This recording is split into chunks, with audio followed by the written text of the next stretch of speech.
사도신경으로 신앙 고백하시겠습니다. 나는 전능하신 아버지 하나님 천지의 창조주를 믿습니다.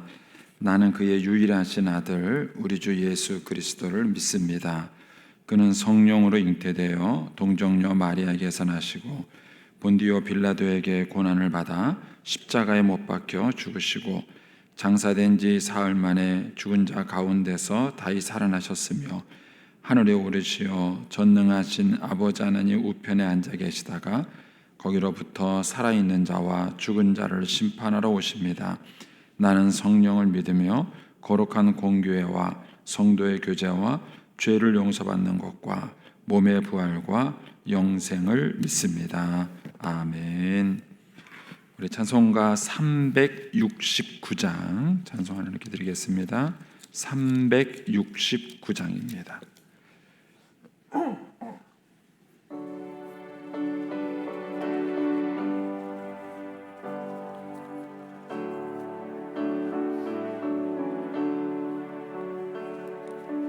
죄짐 맡은 우리 구주 어찌 좋은 친구인지 걱정 근심 무거운지 우리 주께 맡기세.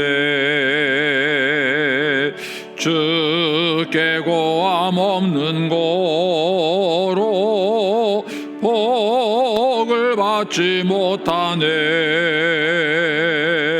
사람들이 어찌하여 아랠 줄을 모를까.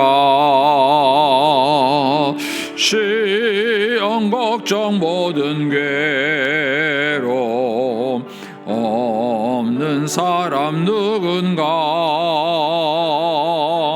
부질없이 낙심 말고 기도드려 아뢰세. 이런 진실하신 친구 찾아볼 수 있을까.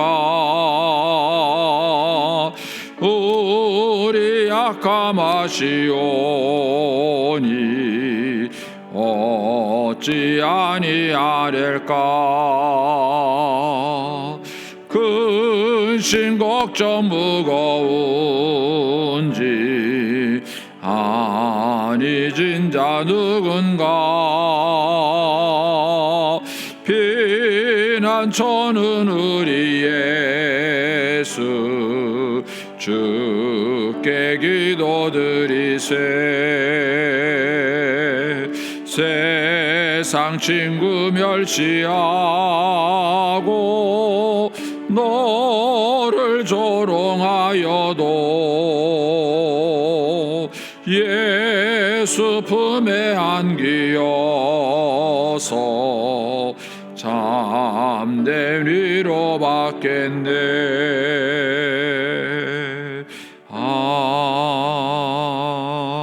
아멘. 기도하겠습니다. 좋으신 아버지 하나님, 은혜를 감사합니다.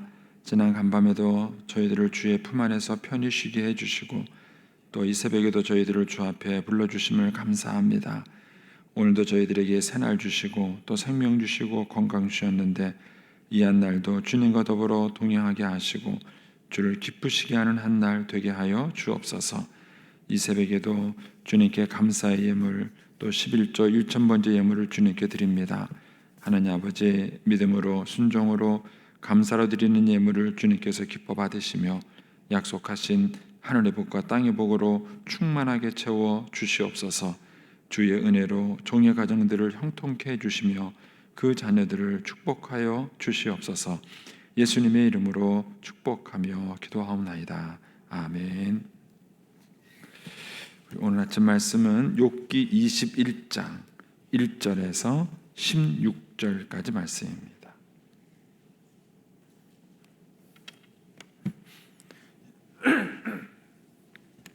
욥기 21장 1절에서 16절까지 말씀입니다. 같이 봉독하겠습니다. 욥이 대답하여 이르되 너희는 내 말을 자세히 들으라. 이것이 너희의 위로가 될 것이니라. 나를 용납하여 말하게 하라. 내가 말한 후에 너희가 조롱할지니라.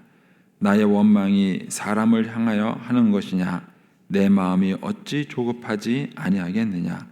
너희가 나를 보면 놀라리라. 손으로 입을 가리리라. 내가 기억하기만 하여도 불안하고 두려움이 내 몸을 사로잡는구나. 어찌하여 악인이 생존하고 장수하며 세력이 강하냐? 그들의 후손이 앞에서 그들과 함께 굳게 서고 자손들이 그들의 목전에서 그러하구나. 그들의 집이 평안하여 두려움이 없고 하나님의 매가 그들 위에 임하지 아니하며 그들의 수소는 새끼를 베고 그들의 암소는 낙태하는 일이 없이 새끼를 낳는구나. 그들은 아이들을 양떼같이 내보내고 그들의 자녀들은 춤추는구나. 그들은 소고와 수금으로 노래하고 피립으로 즐기며 그들의 날을 행복하게 지내다가 잠깐 사이에 수월에 내려가느니라. 그러할지라도 그들은 하나님께 말하기를 우리를 떠나소서. 우리가 주의 도리 알기를 바라지 아니하나이다. 전능자가 누구이기에 우리가 섬기며 우리가 그에게 기도한들 무슨 소용이 있으랴 하는구나. 그러나 그들의 행복이 그들의 손에 있지 아니하니 악인의 계획은 나에게서 멀구나. 아멘. 이 새벽에도 주의 은혜와 축복이 함께 하시기를 축원합니다. 소발이라는 사람이 이제 욥에게 악인의 심판과 멸망에 대해서 강력하게 또 주장을 했습니다. 여기에 대해서 이제 욥이 답변을 하는 내용입니다. 1절부터 6절까지에는 이제 소발의 얘기에 대한 일종의 욥의 직접적인 답변이죠. 그리고 이제 7절부터 이하에 있는 모든 내용이 욥의 주장에 대한 반론이죠. 반발인데 7절부터 15절까지는 욥의 주장과는 달리 악인이 형통하는 얘기를 합니다. 그러니까 소발의 주장에 따르면 악인이 심판받고 멸망을 해야 되는데 현실적으로 보면은 악인이 그렇게 멸망하지 않고 오히려 형통한다 하는 그 얘기를 이제 13절까지 얘기를 해주고요, 15절까지 얘기를 해주고 그 다음에 이제 16절에 다시 욥의 신앙을 고백하는 내용이 나옵니다. 먼저 이제 1절부터 6절까지에 보면은 소발의 얘기에 대해서 느낀 욥의 얘기가 나옵니다. 근데 이게 시적인 말이기 때문에 이제 번역하는 거에 따라서 약간 여러분들 내용 이해가 어려울 수 있어요. 그래서 제가 6절까지 현대인의 성경을 한번 읽어드리겠습니다. 한번 비교해서 이렇게 보셔서 이게 일단 어떤 의미인가. 그 현대인의 성경은 이렇게 의미 중심으로 번역을 했기 때문에 약간 의역을 한 것입니다. 그걸 참고해서 한번 좀 비교해 보세요. 2절부터 제가 읽어보겠습니다. 너희는 내 말을 잘 들어라. 이것이 너희가 나를 위로하는 길이다. 3절 나에게 먼저 말할 기회를 달라. 너희가 조롱하더라도 내 말이 끝난 다음에 하라. 4절 내가 사람에게 원망하는 것이 아니라 하나님께 원망하고 있으니 어찌 내 마음이 초조하지 않겠느냐. 5절 너희는 나를 보며 놀라겠지만 말은 하지 말아라. 6절에 내가 당한 일은 생각만 해도 소름이 끼친다. 이렇게 이제 번역을 했어요. 조금 이제 이해가 좀 되세요? 예. 그러니까 이제 욥이 이제 2절에서 하는 얘기는 그거예요. 내 말을 좀 자세히 좀 들어봐라. 그러니까 지금 친구들이 욥의 말을 듣기는 들었는데도 이해를 못한 거예요. 욥의 말을 이해를 못하고 또 건성으로 얘기를 듣게 된 것입니다. 그래서 사람이 얘기를 잘 듣는다는 것은 대단한 능력이에요. 우리가 이제 누구랑 얘기를 할 때, 저 사람하고 좀 답답하다. 말이 안 통한다. 무슨 말을 하면 좀 알아들어야 되는데 알아듣지 못한다. 이런 사람하고는 자꾸 대화가 소통이 안 되겠죠.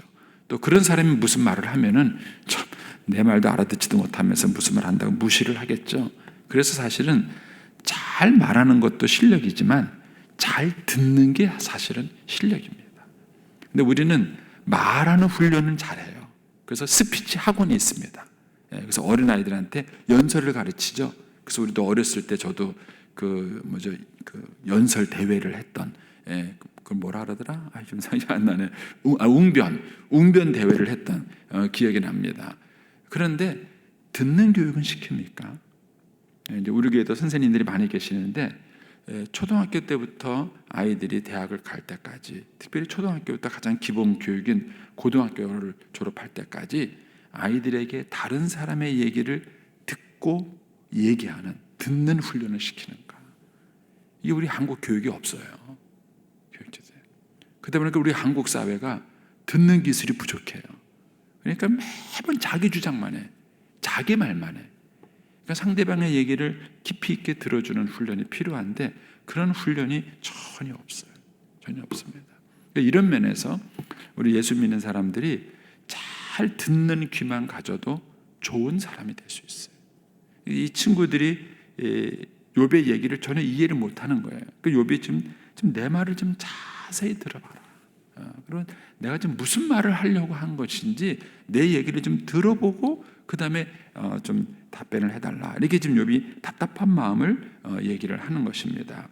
그러면서 이제 3절에 나를 용납하여 말하게 하라. 그러니까 무조건 자꾸 나를 다그치지만 말고 내 말을 좀 잘 들어보고 그러고 난 다음에 좀 나한테 얘기를 하려면 얘기를 해라. 이렇게 이제 얘기를 하는 겁니다. 그러면서 이제 4절에 내 원망이 사람을 향하는 것이 아니다. 지금 요 앞에 있는 친구들은 욥이 자기들을 공격한다고 생각한 거예요. 왜냐하면 욥이 자기들이 하는 말에 대해서 반론을 제기하니까 자기를 공격한다고 생각했는데 욥은 지금 친구들하고 논쟁하기보다는 하나님께 대한 답답함이 있는 거예요.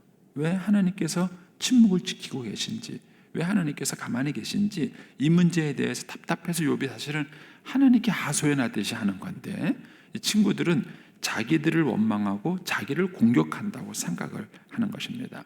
그래서 욥의 얘기를 굉장히 감정적으로 이제 받아들이면서 얘기를 하는 것이죠. 이렇게 이제 얘기를 끝내고 난 다음에 이제 욥이 이제 그 의인이 당하는 고난의 예로 자기를 들어요. 그게 5절 6절이에요. 나를 봐라, 나를 봐라.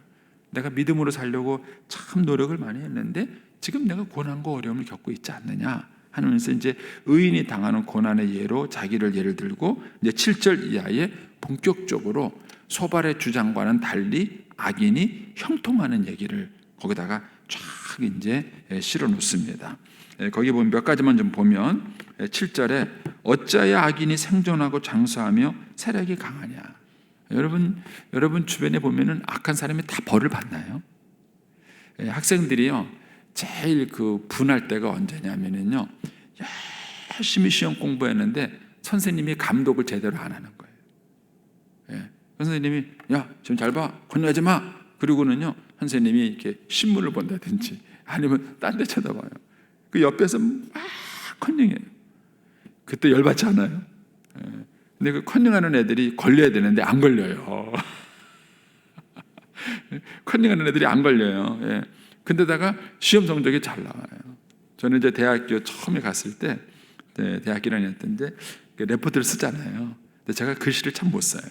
글씨를 굉장히 졸필인데 어쨌든 레포트를 열심히 써갖고 하는데 이제 제가 이제 나이가 들어서 이제 그 학교를 갔으니까 이제 동생이죠. 같은 공부는 동기인데 동생이 이제 숙제를 안 해왔다는 거예요. 형님 잠깐 좀 빌려달래. 그래가지고 빌려줬어요. 그러니까 이제 제 거를 보고 이제 대충 막 뺏겨서 했어요. 그런데요, 걔는 A를 맞고요, 저는 D를 맞았어요. 그 레포트가 걔는 A를 맞고 D를 맞은 거예요. 어떻게 해서 그렇게 하셨는가 모르겠는데 나중에 얘기를 들어보니까 학부생 레포트는 교수들이 잘 안 본대요. 왜냐면 수준이 너무 낮아가지고 교수들이 잘 안 보고 그냥 조교들 시켜서 이렇게 할 때가 많다 그래요. 그러니까 아마 제가 볼 때는 제 거는 글씨를 잘 못 썼으니까 제대로 안 본 것 같아요. 안 본 거. 그래서 그런 에피소드가 있었는데 우리가 세상을 살아가면서 열심히 노력한 사람이 정말 좋은 결과를 얻고 나쁜 사람이 벌을 받고 이게 명확하면은요 사람들이 죄도 안 짓고요. 그리고 또 뭐 어떻게 하죠? 성실하게 살려고 할 거예요. 근데 세상이 그렇지 않은 거예요. 여러분 사회가 건강할수록요 변칙이 안 통해야 돼요. 그래서 그 법원, 검찰 이런 역할을 맡은 분들이 굉장히 중요해요. 근데 우리는 유전무죄, 무전유죄 이런 식으로 그분들에서 정직한 평가가 안 나오는 거예요. 그러니까 사람들이 정도를 안 배우려고 그래요. 자꾸 변칙을 배우려고 그래요. 왜냐하면 그렇게 해서 성공한다고 생각하니까 그런 거죠. 그러니까 이제 욥이 현실을 얘기하는 거예요. 봐라, 악인이 멸망을 해야 되는데 악인이 얼마나 좀 잘 되고 있느냐, 형통하고 있지 않지 않느냐 하고 이제 현실적인 얘기를 하는 것이죠. 그래서 9절에 보면은 그들의 후손이 앞에서 그들 앞에 굳게 서고 자손이 그들의 목전에서 그러구나. 본인만 잘 될 뿐만 아니라 악인의 자손까지도 잘 돼요.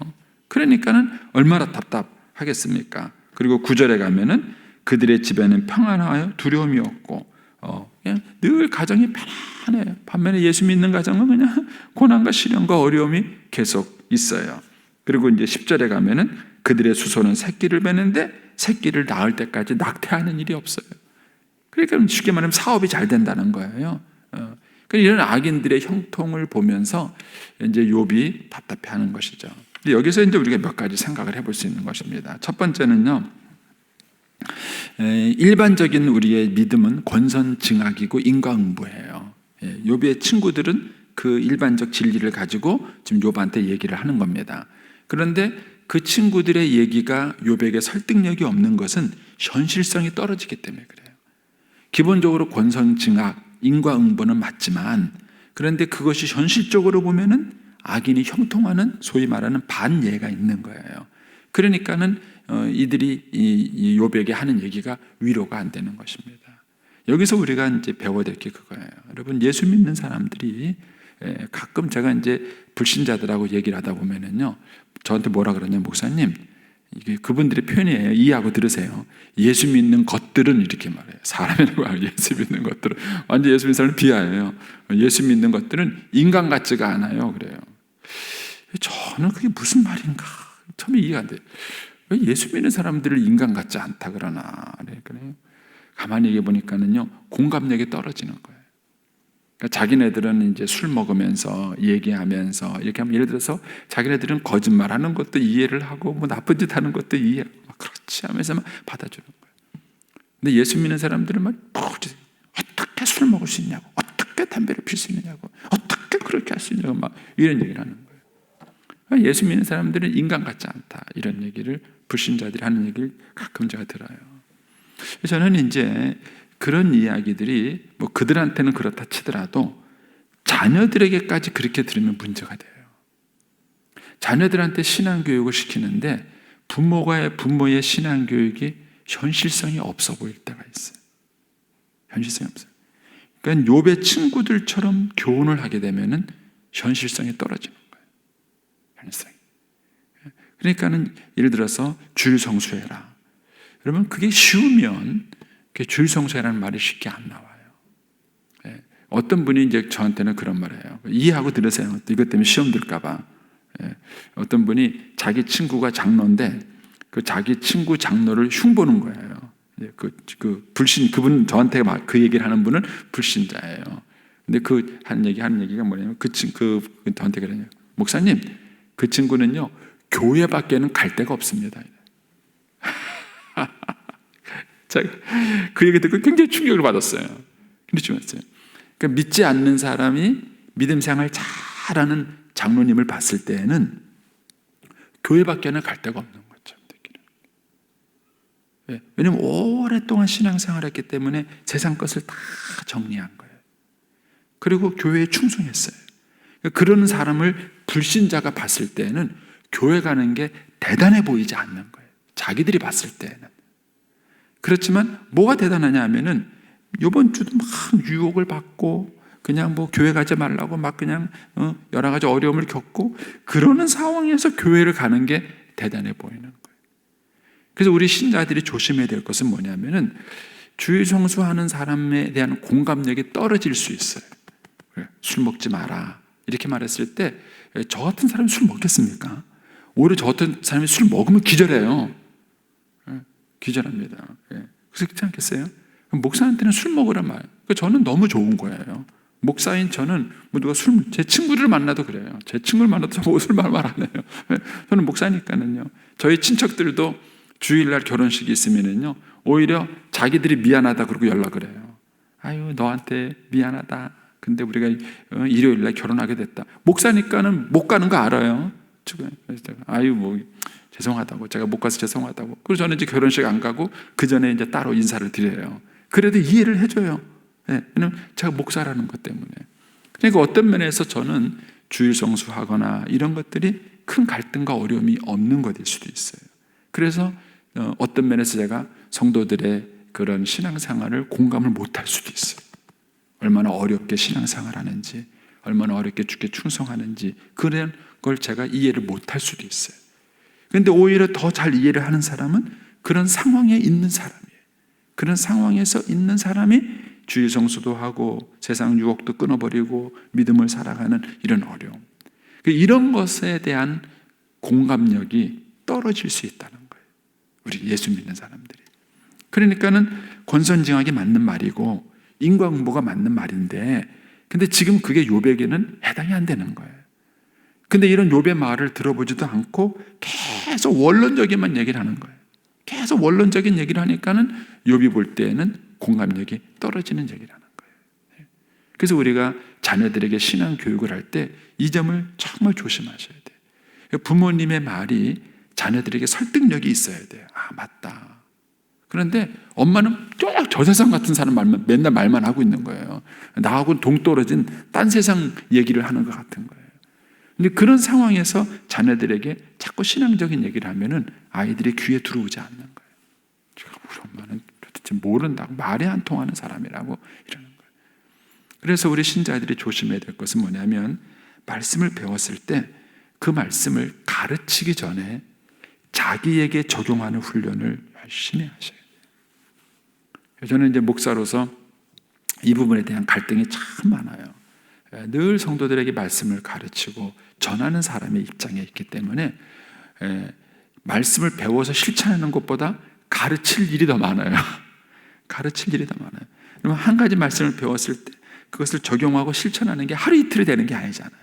하루 이틀이 되는 게 아니고 어느 정도 시간이 걸리는 문제인데, 그거를 그렇게 하기가 쉽지가 않더라고요. 그래서 늘 이 문제 때문에 고민을 많이 해요. 하나님 말씀을 전할 때 그 말씀을 가르치기 전에 그것이 나에게 먼저 어떻게 적용이 되겠는가, 그리고 내가 먼저 어떻게 삶을 실천할 수 있겠는가, 이게 늘 갈등이에요. 그래서 부모들이 자녀들에게 신앙을 교육할 때 항상 그 점을 조심해야 돼요.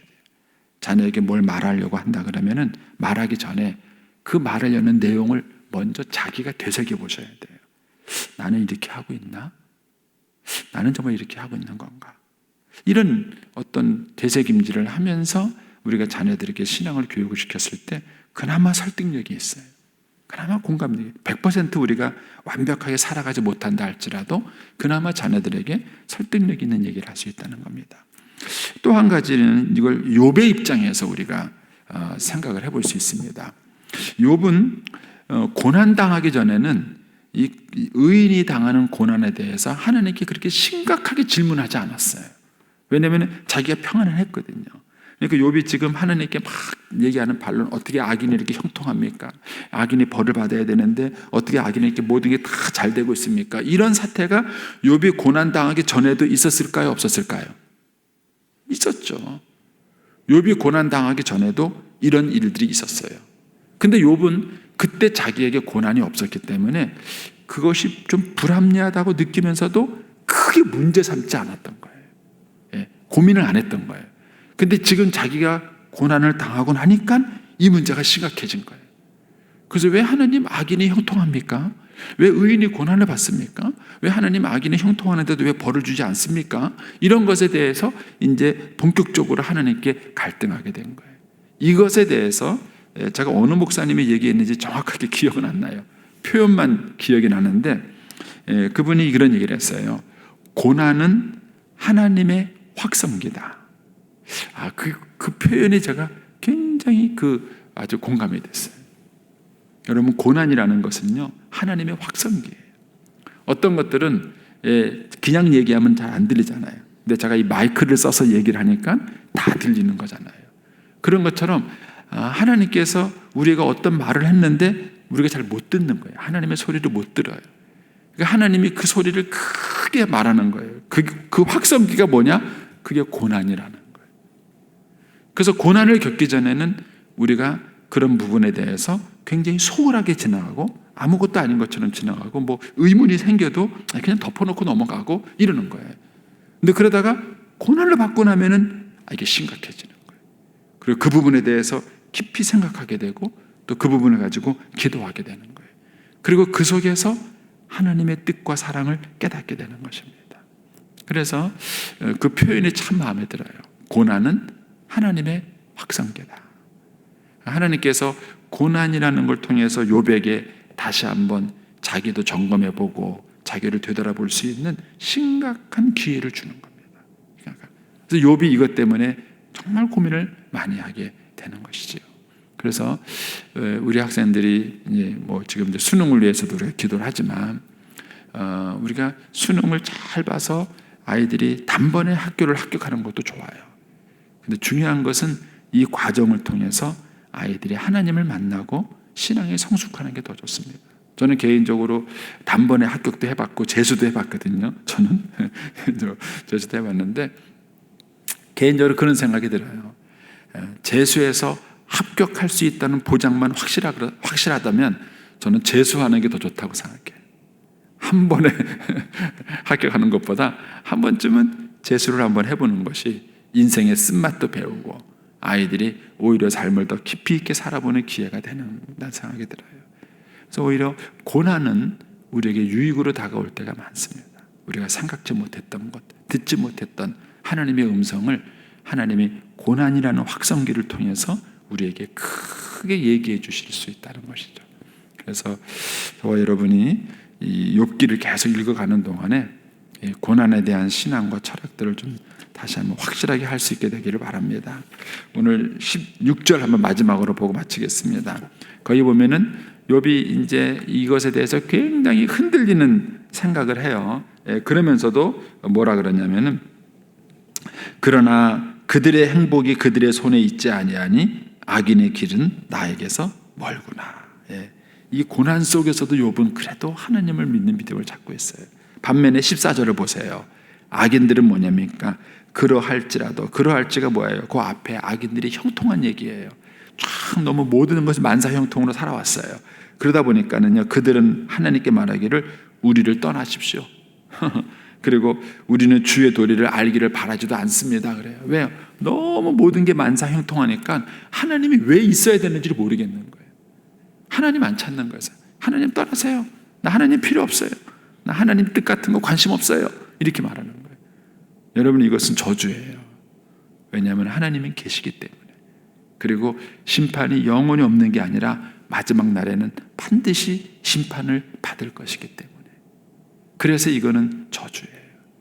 그래서 이들이 고난이 없었기 때문에 하나님의 확성기를 못 듣는 것이죠. 오히려 악인의 불행입니다. 반면에 욥은 이런 어려움 속에서도 그래도 여전히 자기는 하나님을 믿겠다, 하나님을 의지하겠다, 이렇게 고백하는 것을 봅니다.